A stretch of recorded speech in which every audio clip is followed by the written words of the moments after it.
इस वीडियो में हम समझते हैं प्रत्यक्ष लोकतंत्र और अप्रत्यक्ष लोकतंत्र के बीच में मेन अंतर क्या होता है। तो चलिए सबसे पहले हम समझते हैं कि एक्चुअल में लोकतंत्र क्या है।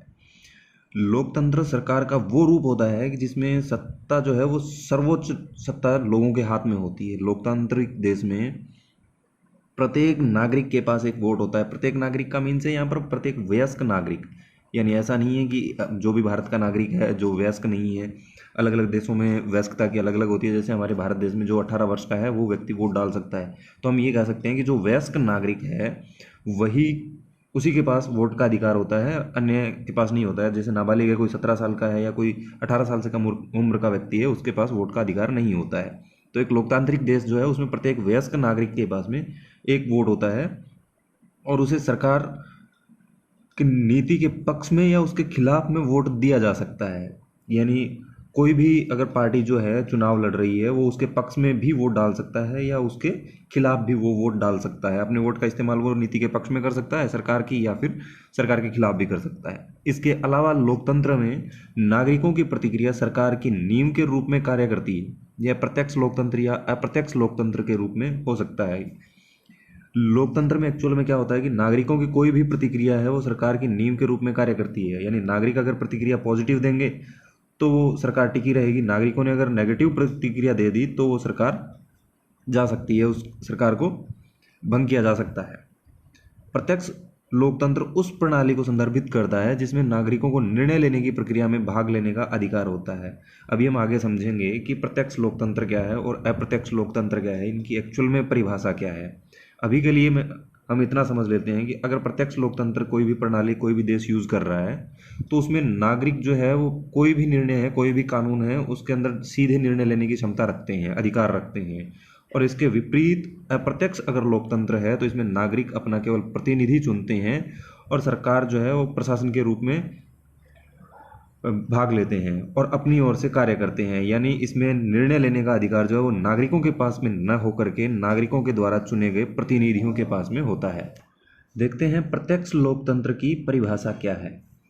प्रत्यक्ष लोकतंत्र जो है, इस प्रत्यक्ष लोकतंत्र को प्रत्यक्ष लोकतंत्र, शुद्ध लोकतंत्र या सहभागी लोकतंत्र कहा जाता है। यानी प्रत्यक्ष लोकतंत्र को हम 2-3 नामों से जानते हैं, प्रत्यक्ष लोकतंत्र, शुद्ध लोकतंत्र या सहभागी लोकतंत्र। क्योंकि ये एक ऐसा कानून है जिसमें सरकार जो भी कानून बनाएगी, सरकार कोई भी कानून या कोई भी नीति अगर बना रही है तो इसके संबंधित में जो भी निर्णय लिया जाएगा वो सीधे लोगों के द्वारा लिया जाएगा। यानी यहाँ पर कोई भी कानून है वो जनता के द्वारा तय किया जाएगा कि इसे लागू करना है या नहीं करना है।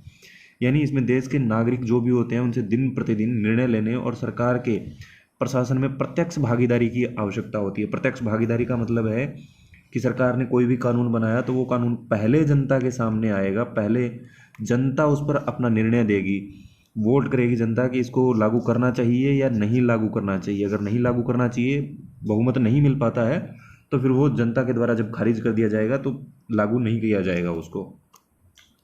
और स्विट्जरलैंड जो है वो उन देशों में से है जहाँ पर प्रत्यक्ष लोकतंत्र प्रचलित है। स्विट्जरलैंड में ही प्रत्यक्ष लोकतंत्र की जो अवधारणा है वो खुले रूप से, सीधे रूप से प्रचलित है। प्रत्यक्ष लोकतंत्र की सरकार जब भी होती है, प्रत्यक्ष लोकतंत्र में बनी हुई सरकार जो है, हर कानून हो, चाहे वो नीति हो या बिल हो, वो केवल तभी पारित किया जाएगा जब देश के नागरिकों के द्वारा मतदान किया जाता है। जैसा मैंने अभी बताया कि प्रत्यक्ष लोकतंत्र में कोई भी कानून है पहले जनता को बताया जाएगा, जनता उस पर वोट देगी और वोट देने के बाद में अगर जनता ने वोट पक्ष में दिया है तो वो लागू होगा, अन्यथा वो लागू नहीं होगा।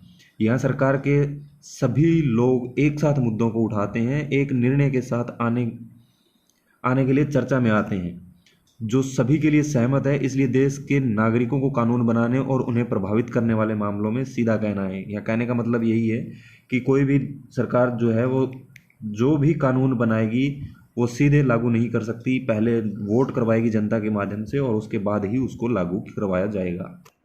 अब देखते हैं अप्रत्यक्ष लोकतंत्र की परिभाषा क्या है। अप्रत्यक्ष लोकतंत्र या लोकप्रिय रूप से इसे प्रतिनिधि लोकतंत्र भी कहा जाता है। प्रत्यक्ष लोकतंत्र का ठीक उल्टा जो है वो अप्रत्यक्ष लोकतंत्र होता है, विपरीत होता है इसका। सरकार की व्यवस्था है जिसमें लोग अपने प्रतिनिधियों को चुनते हैं और संसद में उनका प्रतिनिधित्व करते हैं, सरकार चलाने में सक्रिय रूप से भाग लेते हैं। वहाँ प्रत्यक्ष लोकतंत्र की अगर बात करें तो प्रत्यक्ष लोकतंत्र में कोई भी कानून जो है वो जनता के द्वारा लागू किया करवाया जाता है, यानी जनता पहले वोट करेगी और उसके बाद में उसको लागू किया जाएगा। यहाँ पर क्या होता है कि लोग जो है वो अपने प्रतिनिधि को चुनेंगे, यानी यहाँ पर प्रत्येक जो कोई भी निर्वाचन क्षेत्र है, यहाँ निर्वाचन क्षेत्र से एक प्रतिनिधि चुना जाएगा, वो प्रतिनिधि आगे जाएगा संसद में, और वही सारी जनता का, उस एरिया की, उस निर्वाचन क्षेत्र की जनता का वही एक व्यक्ति जो है वो प्रतिनिधित्व करेगा, उनकी तरफ से वही वोट करेगा, उनकी तरफ से वही कानून पर अगर हस्ताक्षर करने हैं या कानून के पक्ष में जाना है या कानून के विपक्ष में जाना है तो उनकी बात को वो वही रखता है। तो सरकार चलाने में सक्रिय रूप से भाग जो लेते हैं वो जनता के प्रतिनिधि लेते हैं, सीधे जनता भाग नहीं लेती है। इसलिए महत्वपूर्ण निर्णय लेने और नीतियों के निर्माण में नागरिकों की भागीदारी जो होती है वो सीमित होती है। सीमित क्यों?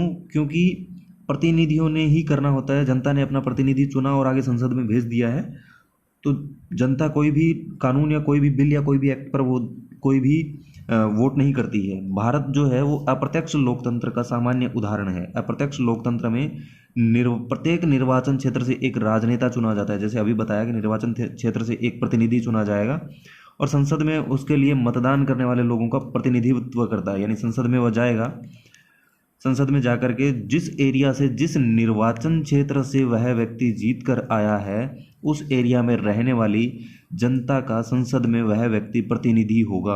उनकी तरफ से, उस निर्वाचन एरिया के जो भी जनता है उनकी तरफ से वह व्यक्ति संसद में उनकी बात को रखेगा। यह स्वतंत्र और निष्पक्ष चुनावों पर निर्भर करता है कि जिससे वर्तमान में जो भी शासन कर रहे हैं, शासन कर रहे लोगों के पास खोने का एक उचित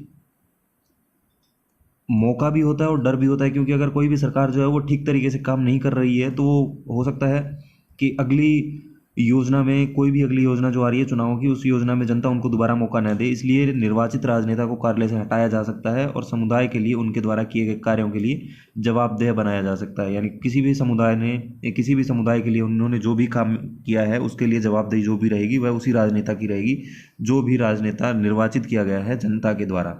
आज की वीडियो में इतना ही, मिलते हैं अगले वीडियो में जल्द ही।